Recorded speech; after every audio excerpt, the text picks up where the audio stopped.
ये चुशूल की घाटी है। चुशूल यानी हिंदुस्तान का आखिरी गांव। सामने दो पहाड़ियां हैं, गुरंग हिल और मगर हिल, जहां 1962 में बहुत घमासान लड़ाइयाँ हुई थी। उनके बीच में जो जगह है 2.5 किलोमीटर चौड़ी, उसे स्पांगुर गैप कहते हैं। दरअसल LAC एकदम उन दोनों के बीच से निकलती है। जहां दो छोटी छोटे बिंदु दिख रहे हैं, ये दरअसल बॉर्डर पर्सनल मीट हट है। और स्पांगुर गैप के आगे 100 किलोमीटर तक खुला इलाका है, जो कि सीधे चीन के वेस्टर्न हाईवे को जोड़ता है। चीन की सीमा पर अपनी ताकत बढ़ाने के लिए भारतीय सेना ने पहली बार लद्दाख में अपनी एक पूरी आर्मर्ड ब्रिगेड तैनात की है। यानी 1962 के युद्ध के बाद ये पहला मौका है जब भारतीय सेना के टैंक लद्दाख भेजे गए हैं। लद्दाख में तैनात एक आर्मर्ड रेजिमेंट के अधिकारियों के टैंकों के नाम भी भारतीय सेना के शौर्य की गाथा से कम नहीं है। उनके नाम महाराणा प्रताप, टीपू सुल्तान और औरंगजेब रखे गए हैं। हालांकि इतनी ऊंचाई पर टैंकों को लाना और उन्हें तैनात करना आसान फैसला नहीं था, खास तौर पर तब जब सर्दियों में तापमान 0 से 40-50 डिग्री नीचे पहुंच जाता है। टैंक पहाड़ के लिए नहीं होते हैं, खास तौर पर उस पहाड़ के लिए जहां पे हवा बेइंतहा तेज़ चलती हो, जहां पे टेम्परेचर -45 डिग्री पे लेके जाता हो। आपने सर्दियां देख ली, कैसे आपने अपने आदमियों और सबसे बड़ी बात टैंक को कैसे आपने तैयार किया? देखिए, सबसे पहली बात तो ये है कि जहाँ पर जब हमारी रेजिमेंट है, ऐसे टेरेन में और ऐसे वेदर में जहाँ पर टेम्परेचर -45 डिग्री सेल्सियस तक भी चला जाता है और एल्टीट्यूड 14,000-14,500 फीट है, यहाँ लाजमी सी बात है कि टैंक के परफॉर्मेंस पे थोड़ा फ़र्क तो पड़ेगा ही। लेकिन टैंक के परफॉर्मेंस पे जो हमने फ़र्क पड़ने इसलिए नहीं दिया क्योंकि हमने इसकी मेंटेनेंस बिल्कुल दुरुस्त और अच्छे तरीके से करी है। टैंक आर्मर्ड पहाड़ों के लिए नहीं होता है, यहाँ गुंजाइश है क्या आपके लिए मनूवर करने की? देखिए, ऐसा मानना था पहले कि टैंक सिर्फ डेजर्ट्स के लिए है या फिर प्लेन्स के लिए है, लेकिन यहाँ आने के बाद हमने ये रियलाइज़ किया है कि यहाँ पर ऐसी वादियाँ हैं, काफ़ी चौड़ी वादियाँ हैं जिसकी हद 6 से 8 से 10 किलोमीटर तक की चौड़ी वादियाँ हैं, जो कि टैंक वॉरफेयर के लिए काफ़ी कंड्यूसिव हैं।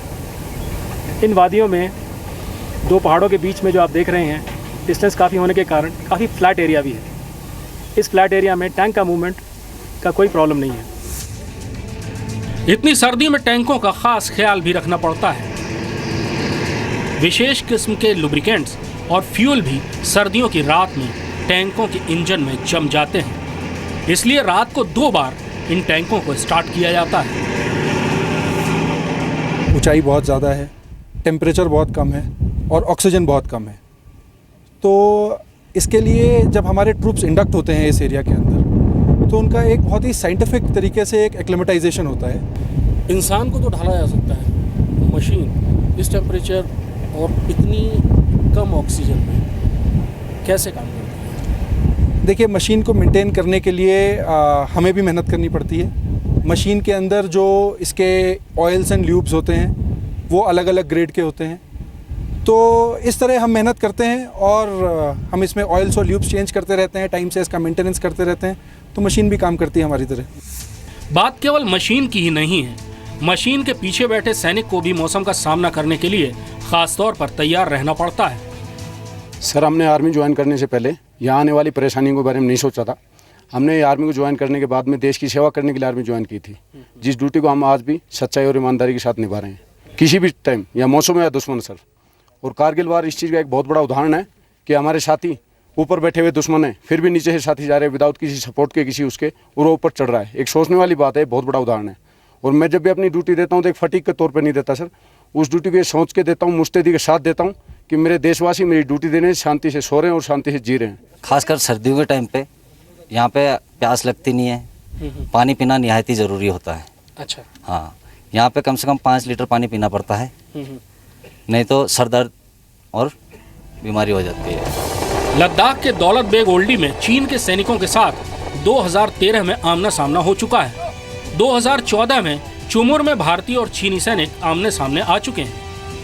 इसलिए लद्दाख के इस बर्फीले रेगिस्तान में भारतीय सेना देश की सुरक्षा मजबूत करने का कोई मौका नहीं छोड़ना चाहती। हिमालय से होकर लद्दाख में आने वाली बहुत सारी नदियों ने यहाँ छोटी बड़ी घाटियाँ बनाई हैं, जिनसे होकर सदियों से लोग एक जगह से दूसरी जगह आते जाते रहे हैं। अब इन्हीं घाटियों से होकर भारत का फौलादी पंच चीन के बहुत अंदर तक और बहुत कारगर चोट कर सकता है। कैमरामैन दीपेंदु दे के साथ कृष्ण मोहन मिश्रा, जी मीडिया, न्योमा, लद्दाख। यहाँ पर हम आपको ये भी बताना चाहते हैं कि इस रिपोर्ट में हमने देश की सुरक्षा को ध्यान में रखते हुए कई रणनीतिक सीक्रेट्स और संवेदनशील जानकारियों को आपके साथ शेयर नहीं किया है। हम अपनी जिम्मेदारी को बखूबी समझते हैं और हमेशा सरहद से जुड़ी संवेदनशील जगहों पर पूरी जिम्मेदारी के साथ रिपोर्टिंग करते हैं। ये हमारी एडिटोरियल पॉलिसी है। लद्दाख के बारे में एक बात बहुत मशहूर है कि वहां भारतीय सेना से मिलने या तो सिर्फ उनका सबसे जिगरी दोस्त जाता है या फिर सबसे कट्टर दुश्मन। हालांकि इस इलाके में हमारे देश के जांबाज सैनिकों से मिलने वालों में दुश्मनों की संख्या काफी ज्यादा है। भारत के एक तरफ चीन है और दूसरी तरफ पाकिस्तान है और इसके साथ साथ प्रकृति का प्रकोप भी है। ऐसी तमाम मुश्किलों के बावजूद भारतीय सेना का हौसला 1 इंच भी हिलता नहीं। लद्दाख हमारे देश का वो इलाका है जिस पर पाकिस्तान और चीन दोनों ही देशों ने अपनी गिद्ध वाली नजरें गड़ा रखी है। यहाँ की भौगोलिक स्थिति ऐसी है कि चीन और पाकिस्तान की सेनाएं कभी भी भारत के खिलाफ एक साथ आ सकती हैं और इसकी सबसे बड़ी वजह है भारत और चीन के बीच का सीमा विवाद। आज आपको बता दें कि चीन के साथ मौजूदा सीमा विवाद भारत को आजादी के बाद विरासत में मिला था। भारत और चीन के बीच में कई इलाकों में लाइन ऑफ एक्चुअल कंट्रोल यानी वास्तविक नियंत्रण रेखा स्पष्ट नहीं है और बार बार यही तनाव की वजह भी बनती है। भारत और चीन के बीच 4000 किलोमीटर से ज्यादा लंबी लाइन ऑफ एक्चुअल कंट्रोल है। दोनों देशों के बीच करीब 3000 किलोमीटर की सीमा को लेकर स्थिति साफ नहीं है। चीन जानबूझकर सीमा विवाद का हल नहीं करना चाहता और समय समय पर इसका इस्तेमाल भारत पर दबाव बनाने के लिए करता रहता है। लद्दाख में सीमा विवाद पर दोनों देशों के बीच का नजरिया भी बिल्कुल अलग अलग है। भारत का पक्ष है कि आजादी से पहले नक्शे पर खींची गई जॉनसन लाइन के आधार पर लद्दाख में अंतर्राष्ट्रीय सीमा का निर्धारण होना चाहिए। नक्शे पर बनी सरहद की पहली लकीर को ही जॉनसन लाइन कहा जाता है। 1865 में ब्रिटिश शासनकाल में सिविल सर्वेंट रहे ब्रिटेन के W.H. जॉनसन ने एक वैचारिक रेखा खींची थी जिसके मुताबिक अक्साई चिन का इलाका जम्मू कश्मीर में आता है। बाद में जॉनसन ने नक्शे पर यह रेखा जम्मू कश्मीर के तत्कालीन महाराजा को दिखाई थी जिनका इस पूरे इलाके पर कब्जा था। चीन ने इस लकीर को कभी नहीं माना और भारत ने हमेशा इसे अपनाया। वर्ष 1890 में ब्रिटेन और चीन दोस्त बन गए क्योंकि ब्रिटेन को यह चिंता सता रही थी कि कहीं अक्साई चिन के इलाके पर रूस का कब्जा ना हो जाए। बाद में थोड़े बहुत बदलाव के साथ जॉनसन लाइन ही ब्रिटिश भारत की उत्तरी सरहद बन गई और यही लाइन आजादी के बाद भारत को विरासत में मिली। भारत का आरोप है कि चीन ने 5000 वर्ग किलोमीटर से ज्यादा के अक्साई चिन के इलाके पर अवैध कब्जा कर रखा है। फिलहाल स्थिति यह है कि दोनों देशों के बीच पहले हुए समझौते के आधार पर दोनों देश लाइन ऑफ एक्चुअल कंट्रोल पर निगरानी करते हैं। विवादित स्थलों पर गश्त करने के दौरान वहां चीनी फौजी अपने खाने के खाली डिब्बे, बेल्ट और सिगरेट के पैकेट्स छोड़कर जाते हैं और इसका मकसद अपनी उपस्थिति इस इलाके में दर्ज कराना होता है। भारत और चीन के बीच समझौतों के मुताबिक अगर गश्त के दौरान दोनों पक्षों का आमना सामना होता है तो वो अपने हथियारों को एक तरफ रख देते हैं और एक दूसरे से विनम्रता से पेश आते हैं और कहते हैं कि वो अपने क्षेत्र में गश्त कर रहे हैं। हालांकि ज्यादातर मौकों पर चीन की पीपल्स लिबरेशन आर्मी भारतीय इलाकों में घुसपैठ करने की पूरी कोशिश करती है। ये चीन की विस्तारवादी नीति है जिसके तहत दबाव बनाकर वो ज्यादा से ज्यादा हिस्से पर अपना कब्जा करना चाहता है और यही वजह है कि लद्दाख में भारतीय सेना अपनी उपस्थिति दर्ज कराकर चीन को उसकी हद में रहने के लिए मजबूर करना चाहती है।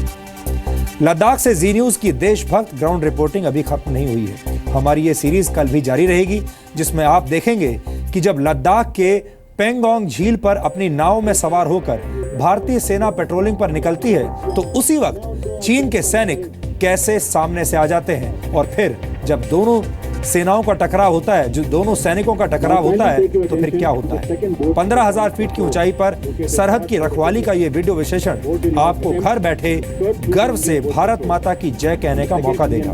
इसलिए अपना समय अभी से सुरक्षित कर लीजिए। कल जो रिपोर्ट हम आपको दिखाने वाले हैं, ये उसकी छोटी सी झलक है।